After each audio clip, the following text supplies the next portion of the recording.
ಆತ್ಮೀಯ BA ಪ್ರಥಮ ವರ್ಷದ ಅರ್ಥಶಾಸ್ತ್ರ ವಿದ್ಯಾರ್ಥಿಗಳನ್ನ ಕೌಟಿಲ್ಯ ವೇದಿಕೆಗೆ ಸ್ವಾಗತವನ್ನ ಮಾಡುತ್ತಾ, ಆತ್ಮೀಯರೇ, ಇವತ್ತಿನ ಈ ಒಂದು ಅವಧಿಯಲ್ಲಿ ನಿಮ್ಮ ಪ್ರಥಮ ವರ್ಷಕ್ಕೆ ಸಂಬಂಧಪಟ್ಟಂತೆ ಔದಾಸೀನ್ಯ ಅಥವಾ ಉಪೇಕ್ಷಿತ ವಕ್ರ ರೇಖೆ ಅಂದ್ರೇನು, ಅದರ ಪ್ರತಿಪಾದಕರು ಯಾರು, ಅದರ ಬಗ್ಗೆ ಸಂಪೂರ್ಣವಾಗಿ ಮಾಹಿತಿಯನ್ನ ಈ ಒಂದು ಅವಧಿಯಲ್ಲಿ ಹಂಚಿಕೊಳ್ಳೋಣ. ಇಲ್ಲಿ ನೋಡಿ, ಈ ವಿಧಾನವನ್ನ ಮೊಟ್ಟ ಮೊದಲ ಬಾರಿಗೆ ಎಡ್ಜ್ವರ್ತ್ ಎಂಬ ಅರ್ಥಶಾಸ್ತ್ರಜ್ಞ 1881ನೇ ಇಸ್ವಿ ಒಳಗ ಈ ಒಂದು ಕಲ್ಪನೆಯನ್ನ ನಿರೂಪಣೆ ಮಾಡುವಂತ ಕೆಲಸವನ್ನ ಮಾಡ್ತಾನೆ. ಯಾವಾಗ? 1881ರಲ್ಲಿ 1881 ಒಳಗ ಎಡ್ಜ್ವರ್ತ್ ಎಂಬ ವ್ಯಕ್ತಿ ಈ ಒಂದು ಪರಿಕಲ್ಪನೆಯನ್ನ ರೂಪಿಸುವಂತ ಕೆಲಸವನ್ನ ಮಾಡ್ತಾನ. ಇದಾದ ನಂತರ 1892ರಲ್ಲಿ, ಯಾವಾಗ? 1892ರಲ್ಲಿ ಮತ್ತೊಬ್ಬ ಅರ್ಥಶಾಸ್ತ್ರಜ್ಞ ಫಿಶರ್ ಅವರು ಈ ಒಂದು ಪರಿಕಲ್ಪನೆಯನ್ನ ಉತ್ತಮಪಡಿಸುವಂತ ಕೆಲಸವನ್ನ ಮಾಡ್ತಾರೆ. ಇದಾದ್ಮೇಲೆ 1906ನೇ ಇಸ್ವಿ ಒಳಗ, ಎಷ್ಟು? 1906 ಒಳಗ ಪ್ಯಾಗಟೋ ಎಂಬ ಅರ್ಥಶಾಸ್ತ್ರಜ್ಞ ಇದಕ್ಕೆ ಒಂದು ಸ್ವರೂಪವನ್ನು ಕೊಡುವಂತ ಕೆಲಸವನ್ನ ಮಾಡ್ತಾರೆ. ಇಲ್ಲಿ ನೋಡ್ರಿ, ಮೊದಲು ನಿರೂಪಣೆ ಮಾಡಿದವರು, ರೂಪಿಸಿದವರು ಎಡ್ಜ್ವರ್ತ್, ಆಮೇಲೆ ಉತ್ತಮಪಡಿಸಿದವರು ಫಿಶರ್, ಅದಕ್ಕೆ ಒಂದು ಸ್ಪಷ್ಟವಾದಂತ ರೂಪವನ್ನು ಕೊಟ್ಟಂತವ್ರು ಯಾರು? ಪ್ಯಾಗಟೋ ಎಂಬ ಅರ್ಥಶಾಸ್ತ್ರಜ್ಞ ಒಂದು ಸ್ಪಷ್ಟವಾದಂತ ರೂಪವನ್ನು ಕೊಡುವಂತ ಕೆಲಸವನ್ನ ಮಾಡ್ತಾನೆ. ಇದಾದ್ಮೇಲೆ 1915ರಲ್ಲಿ, ಯಾವಾಗ? 1915ರಲ್ಲಿ ಈ ಒಂದು ಕಲ್ಪನೆಯನ್ನ ಸ್ಲಟಸ್ಕಿ ಎಂಬ ವ್ಯಕ್ತಿ ಅರ್ಥಶಾಸ್ತ್ರಜ್ಞ ಕ್ರಮವಾಚಕ ವಿಧಾನವನ್ನ ಬಳಸಿ ಈ ಒಂದು ವಿಶ್ಲೇಷಣೆಗೆ ಒಂದು ಸ್ಪಷ್ಟವಾದಂತ ರೂಪವನ್ನು ಕೊಡುವಂತ ಕೆಲಸವನ್ನ ಯಾರು ಮಾಡ್ತಾರೋ? ಸ್ಲಟಸ್ಕಿ ಮಾಡುವಂತ ಕೆಲಸವನ್ನ ಮಾಡ್ತಾರೆ. ಇಷ್ಟು ಇದ್ರ ಬಗ್ಗೆ ಮಾಹಿತಿ. ಇಷ್ಟಾದ್ಮೇಲೆ ಇಲ್ಲಿ ನೆಕ್ಸ್ಟ್ ನೋಡ್ರಿ, ಇದಾದ್ಮೇಲೆ ಈ ಒಂದು ಕಲ್ಪನೆಯನ್ನ 1934ರಲ್ಲಿ, ಯಾವಾಗ? 1934ರಲ್ಲಿ ಇಲ್ಲಿ ಒಂದು ಸ್ಪಷ್ಟವಾದಂತ ರೂಪವನ್ನ JR-X ಎಂಬ ವ್ಯಕ್ತಿ, ಮತ್ತೊಬ್ಬ ಅರ್ಥಶಾಸ್ತ್ರಜ್ಞ JR-X ಎಂಬ ಅರ್ಥಶಾಸ್ತ್ರಜ್ಞ, ಅದಾದ್ಮೇಲೆ RJ ಅಲೆನ್ ಅಂತೇಳಿ, RJ ಅಲೆನ್ ಮತ್ತು JR-X ಅಂತೇಳಿ ಈ ಇಬ್ಬರು ಅರ್ಥಶಾಸ್ತ್ರಜ್ಞ ಏನ್ ಮಾಡ್ತಾರಂದ್ರ ಇದನ್ನ ಜನಪ್ರಿಯಗೊಳಿಸುವಂತ ಕೆಲಸವನ್ನ ಮಾಡ್ತಾರೆ. ಇವರನ್ನ ಔದಾಸೀನ್ಯ ವಕ್ರರೇಖೆಯ ನಿಜವಾದ ಸ್ಥಾಪಕರು ಅಂತ ನಾವೇನ್ ಮಾಡ್ತೀವಿ? JR-X ಮತ್ತು RJ ಅಲೆನ್ ರವನ್ನ ಕರೆಯುವಂತ ಕೆಲಸವನ್ನ ಮಾಡ್ತೇವೆ. ಓಕೆನಾ? ಇಷ್ಟು ಗಮನಿಸ್ಬೇಕು. ಇಷ್ಟಾದ್ಮೇಲೆ ಈ ಒಂದು ಪರಿಕಲ್ಪನೆಯನ್ನ 1939ನೇ ಇಸ್ವಿ ಒಳಗ, 1939 ಒಳಗ X ಎಂಬ ವ್ಯಕ್ತಿ, ಯಾರು? X ಎಂಬ ಅರ್ಥಶಾಸ್ತ್ರಜ್ಞ ತನ್ನ ಗ್ರಂಥವಾದಂತ ಮೌಲ್ಯ ಮತ್ತು ಬಂಡವಾಳ, ಇದು X ಅವರ ಗ್ರಂಥವಾಗಿದೆ. ಈ ಒಂದು ಗ್ರಂಥದಲ್ಲಿ ಈ ಔದಾಸೀನ್ಯ ವಕ್ರರೇಖೆ ಬಗ್ಗೆ ಸಂಪೂರ್ಣವಾಗಿ ವಿಶ್ಲೇಷಣೆ ಮಾಡುವಂತ ಕೆಲಸವನ್ನ 1939ನೇ ಇಸ್ವಿ ಒಳಗ JR-X ಅವರು ಮಾಡ್ತಾರೆ. ಇಷ್ಟು ನೀವು ಈ ಪರಿಕಲ್ಪನೆಯನ್ನ ತಿಳ್ಕೊಬೇಕಾಗ್ತದೆ ಅಥವಾ ಪೀಠಿಕೆಯಲ್ಲಿ ಮೆನ್ಷನ್ ಮಾಡ್ಬೇಕಾಗ್ತದೆ. ಇಷ್ಟು ಪೀಠಿಕೆ ಆದ್ಮೇಲೆ ನೀವೇನ್ ತಿಳ್ಕೊಬೇಕು? ಔದಾಸೀನ್ಯ ವಕ್ರರೇಖೆ ಅಂದ್ರೇನು ಅಂತ ತಿಳ್ಕೊಬೇಕು. ಏನು ಔದಾಸೀನ್ಯ ವಕ್ರರೇಖೆ ಅಂದ್ರೇನು ಅಂತೇಳಿ ಇಲ್ಲಿ ನೋಡ್ರಿ, ಒಂದೇ ಮಟ್ಟದ ಅತೃಪ್ತಿಯನ್ನ ನೀಡುವ, ಎರಡು ವಿವಿಧ ಸಂಯೋಜನೆಗಳನ್ನ ತೋರಿಸುವಂತ ಒಂದು ರೇಖೆಗೆ ನಾವೇನ್ ಕರಿತೀವಿ? ಔದಾಸೀನ್ಯ ವಕ್ರರೇಖೆ ಅಂತ ಕರಿತೀವಿ. ಸಿಂಪಲ್ ಐತ್ ನೋಡ್ರಿ. ಇಲ್ಲಿ ಒಂದೇ ಮಟ್ಟದ ತೃಪ್ತಿಯನ್ನ ನೀಡುವ ಎರಡು ವಿವಿಧ ಸಂಯೋಜನೆಗಳನ್ನ ತೋರಿಸುವಂತ ಒಂದು ರೇಖೆಗೆ ನಾವೇನ್ ಕರಿತೀವಿ? ಔದಾಸೀನ್ಯ ವಕ್ರರೇಖೆ ಅಂತ ಕರಿತೀವಿ. ನಿಮ್ಗೆ ಮೀನಿಂಗ್ ಗೊತ್ತಾಗ್ಲಿಕ್ಕಂತಂದ್ರ ಒಂದ್ ಎಕ್ಸಾಂಪಲ್ ಕೊಡ್ತಾನೆ ನೋಡ್ರಿ. ಒಂದು A ಎಂಬ ವಸ್ತು ಐತಿ, ಯಾವುದು? A ಎಂಬ ವಸ್ತು ಐತಿ, ಇನ್ನೊಂದು B ವಸ್ತು ಐತಿ. ಇವು ಎರಡು ವಸ್ತುಗಳ ಸಂಯೋಜನೆ ಅದಾವ. ಈ ಎರಡು ವಸ್ತುಗಳನ್ನ ಸಂಯೋಜನೆ ಮಾಡಿದಾಗ ಅಥವಾ ಅನುಭೋಗಿಸಿದಾಗ, ಈ ಎರಡು ವಸ್ತುವನ್ನ ಅನುಭೋಗಿಸಿದಾಗ ಅಥವಾ ಸಂಯೋಜನೆ ಮಾಡಿದಾಗ ಎರಡು ವಸ್ತುಗಳಿಂದ ಸಿಗುವಂತ ತೃಪ್ತಿ ಪ್ರಮಾಣ ಒಂದೇ ಆಗಿರುತ್ತದೆ ಅಥವಾ ಸಮಾನವಾಗಿರುತ್ತದೆ. ಅದನ್ನ ತೋರಿಸುವಂತ ಒಂದು ರೇಖೆಗೆ ನಾವೇನ್ ಕರಿತೀವಿ? ಔದಾಸೀನ್ಯ ವಕ್ರರೇಖೆ ಅಂತ ಕರಿತೀವಿ. ಇಲ್ಲಿ ನೀವು ಗಮನಿಸಬೇಕು ವಿದ್ಯಾರ್ಥಿಗಳೇ, ಈ ಎರಡು ವಸ್ತುವನ್ನ ಅನುಭವಿಸಿದಾಗ ಒಂದೇ ಮಟ್ಟದ ತೃಪ್ತಿ ಹೇಗೆ ಸಿಗ್ತದ ಎಂಬುದನ್ನ ನಾವು ಮುಂದಿನ ಒಂದು ಸ್ಲೈಡ್ ಒಳಗ ಸಂಪೂರ್ಣವಾಗಿ ಒಂದು ಪಟ್ಟಿ ಬರ್ತದ, ಒಂದು ರೇಖಾಚಿತ್ರ ಬರ್ತದೆ, ಅಲ್ಲಿ ನಾವು ಸ್ಪಷ್ಟವಾಗಿ ಮಾಹಿತಿಯನ್ನ ಕಲೆ ಹಾಕೋಬಹುದು. ಇಷ್ಟಾದ್ಮೇಲೆ ಇಲ್ಲಿ ನೋಡ್ರಿ, ಗ್ರಾಹಕನು ತನಗೆ ಹೆಚ್ಚಿನ ತೃಪ್ತಿಯನ್ನ ಕೊಡುವ ವಸ್ತುವಿಗೆ ಮೊದಲ ಆದ್ಯತೆಯನ್ನ ನೀಡುತ್ತಾನೆ. ಏನೋ ಗ್ರಾಹಕನು ತನಗೆ ಹೆಚ್ಚಿನ ತೃಪ್ತಿಯನ್ನ ಕೊಡುವಂತ ವಸ್ತುವಿಗೆ ಮೊದಲ ಆದ್ಯತೆಯನ್ನ ಕೊಡುತ್ತಾನೆ ಅಥವಾ ಕೊಡುವಂತ ಕೆಲಸವನ್ನ ಮಾಡ್ತಾನೆ. ವಾಪಸ್ ಇಲ್ಲೇ ಬರ್ರಿ, ಎ ಮತ್ತು ಬಿ ಎರಡು ವಸ್ತು ಅದಾವ. ಆ ಎ ಮತ್ತು ಬಿ ಎರಡು ವಸ್ತುವಿನಲ್ಲಿ ಆ ಅನುಭವದಾರನಿಗೆ ಯಾವ ವಸ್ತುವಿನಲ್ಲಿ ಅಧಿಕ ತೃಪ್ತಿ ಅದ, ಅದು ಎ ವಸ್ತು ಆಗ್ಬಹುದು ಅಥವಾ ಬಿ ವಸ್ತು ಆಗ್ಬಹುದು. ಎ ವಸ್ತುವಿನಲ್ಲಿ ಅಧಿಕ ತೃಪ್ತಿ ತಂದ್ರ ಇದಕ್ಕೆ ಆದ್ಯತೆಯನ್ನು ಕೊಡ್ತಾನ, ಅಥವಾ ಬಿ ವಸ್ತುವಿನೊಳಗ ಅಧಿಕವಾದಂತ ತೃಪ್ತಿ ತಂದ್ರ ಬಿ ವಸ್ತುವಿಗೆ ಆದ್ಯತೆಯನ್ನು ಕೊಡುವಂತ ಕೆಲಸವನ್ನ ಮಾಡ್ತಾನ. ಏನ ಇದು ಸೂಕ್ಷ್ಮವಾಗಿ ವಿದ್ಯಾರ್ಥಿಗಳು ಗಮನಿಸಬೇಕು. ಅದಾದ ನಂತರ ಇಲ್ಲಿ ನೋಡ್ರಿ, ಅದಾದ ನಂತರ ನೆಕ್ಸ್ಟ್ ಏನ್ ಮಾಡ್ತಾ ಅಂತಂದ್ರ ಕೊಟ್ಟು ನಂತರ ಕಡಿಮೆ ತೃಪ್ತಿಯನ್ನ ನೀಡುವ ವಸ್ತುಗಳ ಸಂಯೋಜನೆಗೆ ದ್ವಿತೀಯ ಆದ್ಯತೆಯನ್ನ ಕೊಡುತ್ತಾನೆ. ಇದನ್ನ ಗಮನಿಸ್ಬೇಕು ವಿದ್ಯಾರ್ಥಿಗಳು. ಇಲ್ಲಿ ನೋಡ್ರಿ, ಅವ್ ಏನಂತಾಗ ಒಂದು ಎ ವಸ್ತು ಐತಿ, ಇನ್ನೊಂದು ಬಿ ವಸ್ತು ಅದ. ಈ ಎ ಮತ್ತು ಬಿ ಎರಡು ವಸ್ತುವಿನಲ್ಲಿ ಹೆಚ್ಚಿನ ತೃಪ್ತಿಯನ್ನು ನೀಡುವಂತ ವಸ್ತು ಯಾವುದಿಯಲ್ಲ ಅದಕ್ಕೆ ಮೊದಲ ಆದ್ಯತೆಯನ್ನು ಕೊಡುತ್ತಾನೆ. ಅಂದ್ರ ಇದು ಎ ವಸ್ತು ಅಂತ ಆಗ್ಬೋದು, ಬಿ ವಸ್ತು ಆಗ್ಬೋದು. ತನಗೆ ಯಾವ್ದು ಅಧಿಕ ತೃಪ್ತಿ ಕೊಡುತ್ತಲ್ಲ ಆ ವಸ್ತುವಿಗೆ ಮೊದಲ ಆದ್ಯತೆಯನ್ನ ಕೊಡ್ತಾನೆ. ಅದಾದ್ಮೇಲೆ ಎರಡನೇ ಬಾಗಿ ಏನ್ ಮಾಡ್ತಾನವ, ಅದಕ್ಕಿಂತ ಕಡಿಮೆ ತೃಪ್ತಿಯನ್ನು ನೀಡುವಂತ ವಸ್ತುವಿಗೆ ಎರಡನೇ ಆದ್ಯತೆಯನ್ನು ಕೊಡುವಂತ ಕೆಲಸವನ್ನ ಮಾಡುತ್ತಾನೆ ಎಂಬುದನ್ನ ಈ ಔದಾಸೀನ್ಯ ವಕ್ರರೇಖೆ ನಮ್ಗೆ ಸಂಪೂರ್ಣವಾಗಿ ಮಾಹಿತಿಯನ್ನ ಕೊಡುವಂತ ಕೆಲಸವನ್ನ ಮಾಡ್ತದ. ಇಷ್ಟು ಇದ್ರ ಬಗ್ಗೆ ನೀವು ಮೀನಿಂಗ್ ಅನ್ನ ತಿಳ್ಕೊಬೇಕಾಗ್ತದ. ಬಳಿಜದ ಒಂದೇ ಮಟ್ಟದ ತೃಪ್ತಿಯನ್ನ ನೀಡುವಂತ ಎರಡು ವಿವಿಧ ಸಂಯೋಜಗಳನ್ನ ತೋರಿಸುವಂತ ಒಂದು ರೇಖೆ ನಾವೇನ್ ಕರಿತೀವಿ, ಔದಾಸೀನ್ಯ ವಕ್ರರೇಖೆ ಅಂತ ಕರಿತೀವಿ. ನಿಮ್ಮ ಮೀನಿಂಗ್ ಅಂಡರ್ಸ್ಟ್ಯಾಂಡ್ ಆಗ್ಲಿಕ್ಕೆ ಒಂದು ಎಕ್ಸಾಂಪಲ್ ಕೊಟ್ಟಿನಿ. ಎ ವಸ್ತು ಐತಿ, ಒಂದು ಬಿ ವಸ್ತು ಅದ. ಎ ಮತ್ತು ಬಿ ವಸ್ತು ಎರಡು ವಸ್ತುವನ್ನ ಅನುಭವಿಸಿದಾಗ ಆ ಎರಡು ವಸ್ತುವಿಂದ ಸಿಗುವಂತ ತೃಪ್ತಿ ಒಂದೇ ಮಟ್ಟದಾಗಿರ್ತದ. ಅದಾದ್ಮೇಲೆ ಅನುಭವದಾಗ ಏನ್ ಮಾಡ್ತಾನ ಅಥವಾ ಗ್ರಾಹಕರು ಏನ್ ಮಾಡ್ತಾರ ಅಂತಂದ್ರ ಮೊದಲಿಗೆ ಹೆಚ್ಚಿನ ತೃಪ್ತಿಯನ್ನು ಕೊಡುವಂತ ವಸ್ತುವನ್ನ ಆಯ್ಕೆ ಮಾಡಿಕೊಳ್ಳುತ್ತಾನೆ. ಅದು ಎ ಆಗ್ಬಹುದು ಅಥವಾ ಬಿ ಆಗ್ಬಹುದು. ಅದಾದ ನಂತರ ಅದಕ್ಕಿಂತ ಕಡಿಮೆ ತೃಪ್ತಿಯನ್ನು ನೀಡುವಂತ ಸಂಯೋಜನೆಯನ್ನ ಆಯ್ಕೆ ಮಾಡಿಕೊಳ್ಳುವಂತ ಕೆಲಸವನ್ನ ಗ್ರಾಹಕ ಅಥವಾ ಅನುಭವದಾರನು ಮಾಡುತ್ತಾನೆ ಎಂಬುದನ್ನ ಈ ಔದಾಸೀನ್ಯ ವಕ್ರರೇಖೆ ನಮ್ಗೆ ತಿಳಿಸಿಕೊಡುವಂತ ಕೆಲಸವನ್ನ ಮಾಡ್ತದ. ಓಕೆನಾ? ಇಷ್ಟು ವಿದ್ಯಾರ್ಥಿಗಳು ತಿಳ್ಕೊಬೇಕು. ಇದಾದ್ಮೇಲೆ ನೆಕ್ಸ್ಟ್ ನೋಡ್ರಿ, ಕಲ್ಪನೆಗಳದಾವು. ಔದಾಸೀನ್ಯ ವಕ್ರರೇಖೆಯ ಕಲ್ಪನೆಗಳದಾವು. ಅವು ಕಲ್ಪನೆಗಳು ಏನಂತೇಳಿ ಇಲ್ಲಿ ಒಂದೊಂದಾಗಿ ತಿಳಿಯೋಣ. ಇಲ್ಲಿ ನೋಡಿ ವಿದ್ಯಾರ್ಥಿಗಳೇ, ಔದಾಸೀನ್ಯ ವಕ್ರರೇಖೆಯ ಮೊದಲನೇ ಕಲ್ಪನೆ, ಗ್ರಾಹಕನಿಗೆ ಬೆಲೆ ಮತ್ತು ಮಾರುಕಟ್ಟೆ ಬಗ್ಗೆ ಸಂಪೂರ್ಣವಾದ ಜ್ಞಾನ ಇರಬೇಕು. ಏನಂತ ನೀವ, ಗ್ರಾಹಕ ಅಂತಂದ್ರೆ ವಸ್ತುವನ್ನು ಅನುಭವಿಸುವಂತ ಗ್ರಾಹಕರು. ಅವರಿಗೆ ಆ ವಸ್ತುವಿನ ಬೆಲೆ ಆಗ್ಬೋದು, ಅದು 10 ರೂಪಾಯಿ ಇರ್ಬೋದು, 30 ಎಷ್ಟೇ ಇರ್ಬೋದು, ಆ ವಸ್ತುವಿನ ಬೆಲೆ ಬಗ್ಗೆ ಗಮನ ಇರಬೇಕು. ಆಮೇಲೆ ಮಾರುಕಟ್ಟೆಯ ಸನ್ನಿವೇಶದ ಬಗ್ಗೆ ಸಂಪೂರ್ಣವಾಗಿ ಜ್ಞಾನವನ್ನ ಗ್ರಾಹಕನು ಹೊಂದಿರಬೇಕು ಎಂಬುದು ಔದಾಸೀನ್ಯ ವಕ್ರರೇಖೆಯ ಮೊದಲನೆಯ ಕಲ್ಪನೆಯಾಗಿದೆ. ಓಕೆನಾ? ಎರಡನೇದ್ ನೋಡ್ರಿ, ಅನುಭೋಗಿಯು ಗರಿಷ್ಠ ಮಟ್ಟದ ತೃಪ್ತಿಯನ್ನ ಪಡೆಯಲು ಪ್ರಯತ್ನಿಸುತ್ತಾನೆ. ಇದು ಕಾಮನ್ ಆಗಿ ನಾವು ಕೂಡ ಇಂಥ ಒಂದು ಪ್ರಯತ್ನವನ್ನ ಮಾಡ್ತೇವೆ. ಯಾಕಂದ್ರೆ ನಮ್ಮ ಕಡೆ ಇರುವಂತ ದುಡ್ಡನ್ನ ನಾವು ವಸ್ತುವಿನ ಮೇಲೆ ಖರ್ಚು ಮಾಡುವಾಗ ಅದು ಯಾವ ವಸ್ತುವಿನಲ್ಲಿ ಅಧಿಕ ತೃಪ್ತಿ ಸಿಗತ್ತಲ್ಲ ಆ ವಸ್ತುವಿನ ಮೇಲೆ ನಾವೇನ್ ಮಾಡ್ತೇವೆ, ಹೆಚ್ಚಿನ ಮಟ್ಟದ ಖರ್ಚನ್ನ ಮಾಡಕ್ ನಾವು ಪ್ರಯತ್ನವನ್ನ ಮಾಡ್ತೇವೆ. ಇಲ್ಲಿ ಕೂಡ ಹಂಗೈತಿ. ಏನೋ ಅನುಭೋಗಿಯು ಗರಿಷ್ಠ ಮಟ್ಟದಲ್ಲಿ ತೃಪ್ತಿಯನ್ನ ಪಡೆಯಲು ಪ್ರಯತ್ನಿಸುತ್ತಾನೆ. ನಾವು ಆಗ್ಬೋದು, ಮತ್ತೊಬ್ಬರು ಆಗ್ಬೋದು. ಇದು ಕಾಮನ್ ಆಗಿ ಇದು ಮತ್ತೊಂದು ಕಲ್ಪನೆಯಾಗಿದೆ. ಇನ್ನೊಂದೈತಿ ನೋಡ್ರಿ, ಅನುಭೋಗಿಯು ವಿಚಾರಶೀಲನಾಗಿರುತ್ತಾನೆ. ಹೌದಾ? ಅಂದ್ರೆ ವಿಚಾರವನ್ನ ಮಾಡುವಂತ ವ್ಯಕ್ತಿಗಳಾಗಿರ್ತಾರೆ. ಇದು ಹುಚ್ಚನಿಗೆ ಸಂಭವಿಸುವಂತ ಒಂದು ಕಲ್ಪನೆ ಆಗೋದಿಲ್ಲ. ನೀವು ಹುಚ್ಚಿನ ಕೈಯಾಗ ವಸ್ತುಗಳನ್ನು ಕೊಟ್ಟರೆ ಅವ್ನು ಬೇಕಾದ ವಸ್ತು ಸೇವನೆ ಮಾಡಿ ಅವಾಗ ತೃಪ್ತಿ ಅಂದ್ರೆ ಏನು, ತುಷ್ಟಿಗುಣ ಅಂದ್ರೆ ಏನು ಆ ವ್ಯಕ್ತಿಗೆ ಗೊತ್ತಾಗೋದಿಲ್ಲ. ಹೀಗಾಗಿ ಅನುಭೋಗಿಯು ವಿಚಾರಶೀಲನಂತಾಗಿರುತ್ತಾನೆ ಎಂಬುದು ಔದಾಸೀನ್ಯ ವಕ್ರರೇಖೆಯ ಮತ್ತೊಂದು ಲಕ್ಷಣವಾಗಿದೆ. ಇನ್ನೊಂದೈತ್ ನೋಡ್ರಿ, ಯಾವುದು ಸ್ಥಾನ ಸೂಚಕ ಮಾಪನ. ಇಲ್ಲಿ ಸಿಗುವಂತ ಒಂದು ತುಷ್ಟಿಗುಣವನ್ನ ಇಕ್ಸ್ ಆಗ್ಬೋದು ಅಥವಾ ಅಲೆನ ಆಗ್ಬೋದು.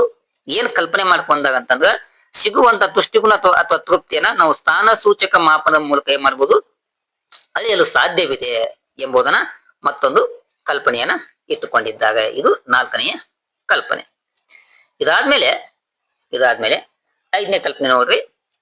5, ಪ್ರತಿಯೊಬ್ಬ ಅನುಭೋಗಿಯು ಎರಡು ಇಲ್ಲವೇ ಎರಡಕ್ಕಿಂತ ಹೆಚ್ಚು ಸರಕುಗಳ ಒಲವಿನ ಶ್ರೇಣಿಗಳನ್ನ ಹೊಂದಿರುತ್ತಾನೆ. ಪ್ರತಿಯೊಬ್ಬ ಅನುಭೋಗಿಯು ಎರಡು ಇಲ್ಲವೇ ಎರಡಕ್ಕಿಂತ ಹೆಚ್ಚು ಸರಕುಗಳ ಒಲವಿನ ಶ್ರೇಣಿಗಳನ್ನ ಹೊಂದಿರುತ್ತಾನೆ ಎಂಬುದು ಮತ್ತೊಂದು ಕಲ್ಪನೆಯಾಗಿದೆ. ಅಂದ್ರೆ ಈ ಒಂದು ಸಿದ್ಧಾಂತದೊಳಗೆ ಕೇವಲ ಒಂದೇ ವಸ್ತು ಇರೋದಿಲ್ಲ, ಒಂದು ವಸ್ತುವಿನ ಬದಲಿಗೆ ಎರಡು ಅಥವಾ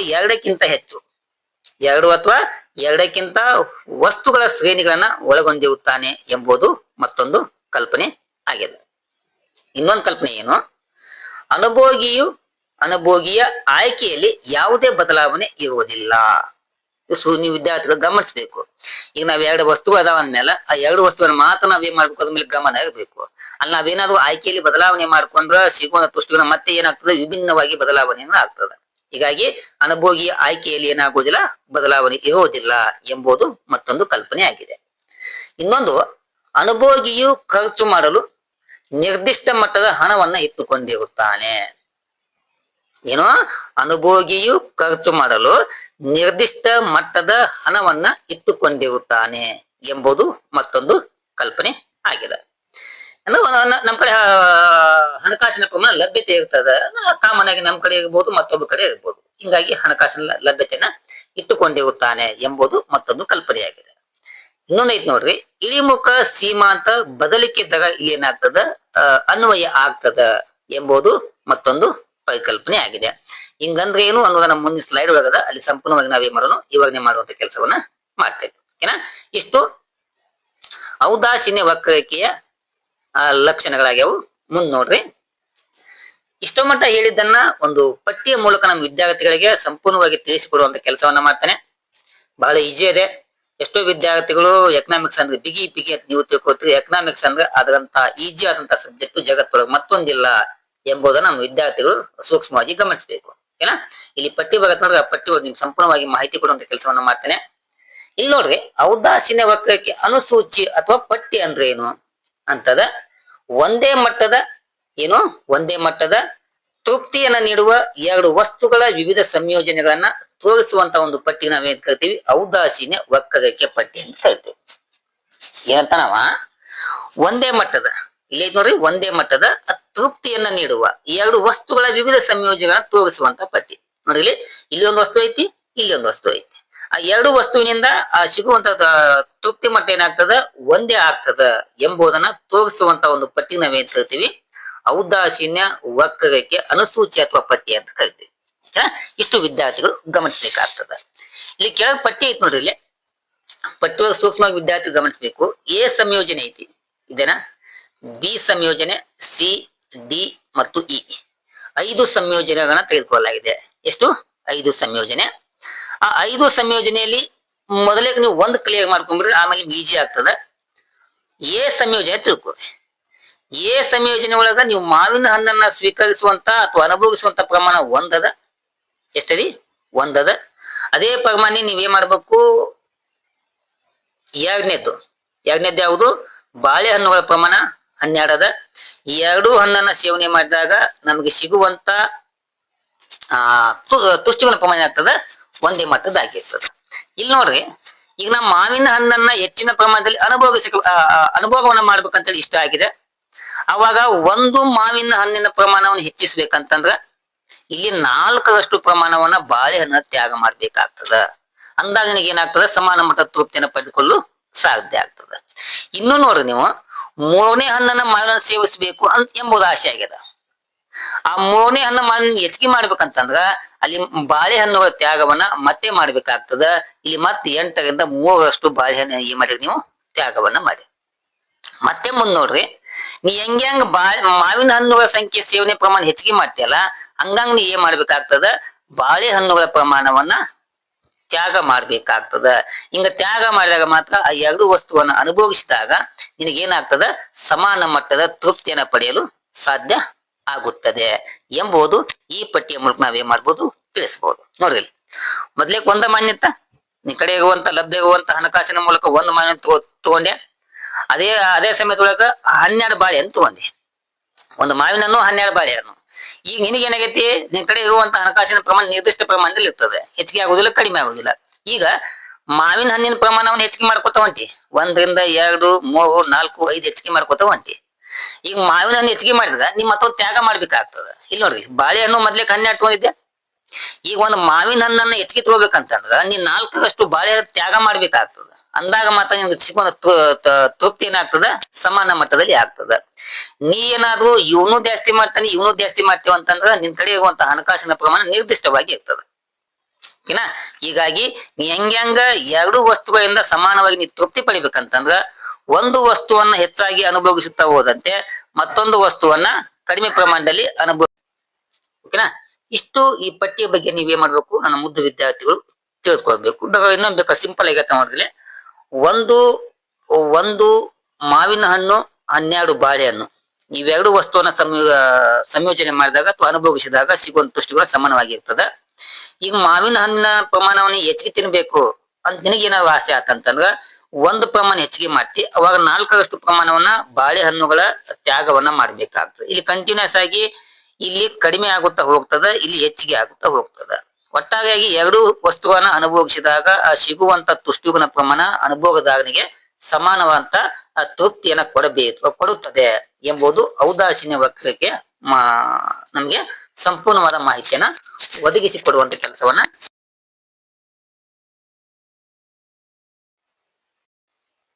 ಓಕೆನಾ. ಇದಾದ್ಮೇಲೆ ಈ ಪಟ್ಟಿಯಲ್ಲಿರುವಂತ ವಿವರಣೆಯನ್ನ ಒಂದು ರೇಖಾಚಿತ್ರದ ಮೂಲಕ ಸ್ಪಷ್ಟವಾಗಿ ತಿಳಿದುಕೊಳ್ಳೋಣ. ಇಲ್ಲಿ ನೋಡಿ ವಿದ್ಯಾರ್ಥಿಗಳೇ, ಇಷ್ಟು ಅಂತ ಹೇಳಿದ್ದಾನೆ. ಇಲ್ಲಿ ಪಟ್ಟಿ ಐತಿ ನೋಡ್ರಿ. ಈ ಮೇಲಿನ ಪಟ್ಟಿಯಲ್ಲಿ ಎಲ್ಲಾ ಸಂಯೋಜನೆಗಳನ್ನ ಅನುಭವಿಗೆ ಒಂದೇ ಮಟ್ಟದ ತೃಪ್ತಿಯನ್ನು ನೀಡುತ್ತವೆ. ಮಾವಿನ ಹಣ್ಣುಗಳ ಸಂಖ್ಯೆಯನ್ನು ಹೆಚ್ಚುತ್ತಾ ಹೋದಂತೆ ಬಾಳೆಹಣ್ಣುಗಳ ಸಂಖ್ಯೆ ಇಳಿಮುಖವಾಗುತ್ತಾ ಹೋಗಿರುವುದನ್ನ ಈ ಮೇಲಿನ ಅನುಸೂಚಿಯಲ್ಲಿ ಕಾಣಬಹುದು. ಈ ಎಲ್ಲಾ ಅಂಕಿ ಅಂಶಗಳ ಸಹಾಯದಿಂದ ನಾವೇನ್ ಮಾಡೋಣ, ಒಂದು ರೇಖಾಚಿತ್ರವನ್ನ ರಚನೆ ಮಾಡಿ ವಿವರಣೆಯನ್ನ ತಿಳಿದುಕೊಳ್ಳೋಣ.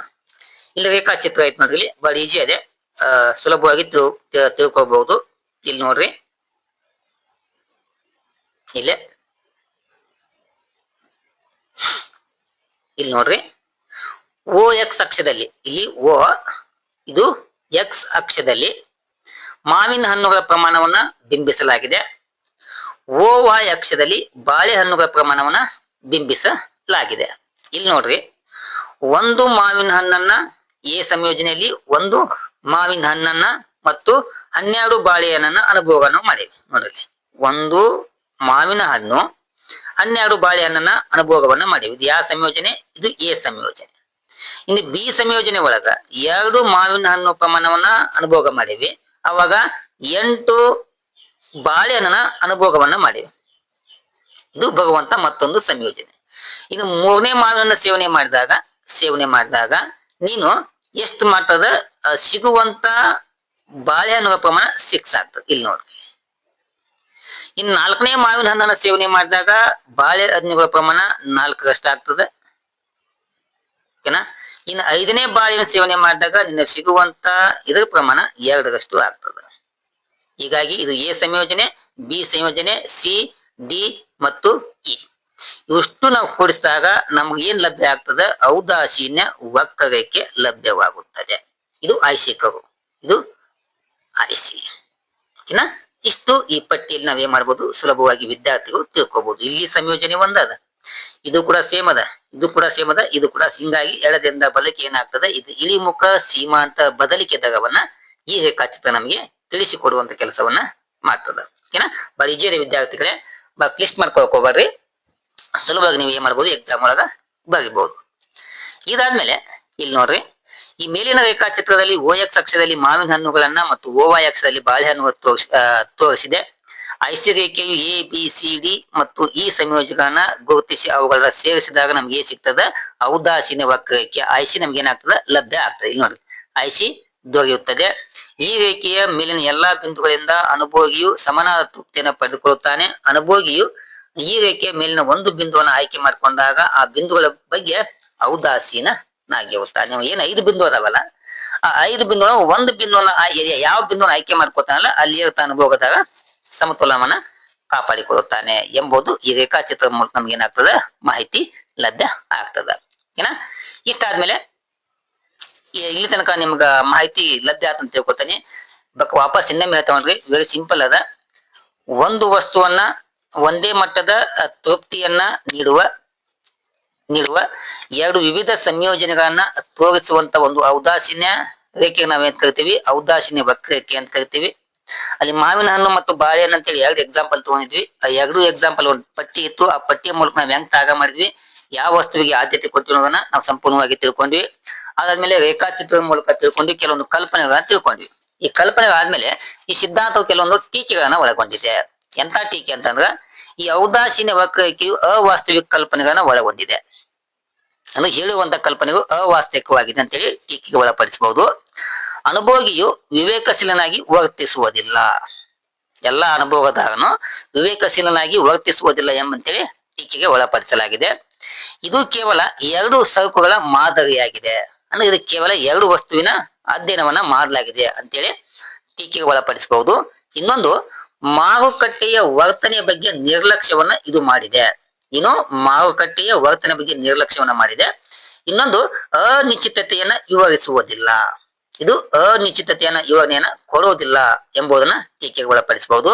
ಇನ್ನೊಂದು ಯಾವುದು, ಪ್ರದರ್ಶನ ಪರಿಣಾಮವನ್ನ ಈ ಒಂದು ಸಿದ್ಧಾಂತವು ನಿರ್ಲಕ್ಷ್ಯವನ್ನ ಮಾಡಿದೆ ಅಂತೇಳಿ ಈ ಒಂದು ಸಿದ್ಧಾಂತವನ್ನು ನಾವೇನ್ ಮಾಡ್ಬೋದು, ಟೀಕೆಗೆ ಒಳಪಡಿಸಬಹುದು. ಓಕೆನಾ?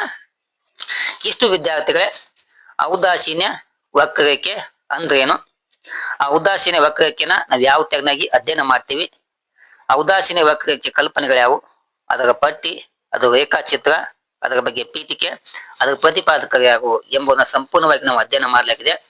ಇಷ್ಟು ನೀವು ಸೆಮ್ ಎಕ್ಸಾಮ್ ಬರೆದ್ರೆ ನಿಮ್ಗೆ 10 ಅಥವಾ 15 ಅಂಕವನ್ನ ಸುಲಭವಾಗಿ ಪಡ್ಕೊಳ್ಬಹುದು. ಇಲ್ಲಿ ಯಾವುದೇ ಕಾರಣಕ್ಕೂ ಶಾರ್ಟ್ಕಟ್ ಮಾಡ್ಕೊಳಕ್ ಹೋಗ್ಬರ್ರಿ. ಮೊದಲೇ ಮಾಹಿತಿಯನ್ನ ಸಂಪೂರ್ಣವಾಗಿ ತಿಳ್ಕೊಳ್ಳಿ.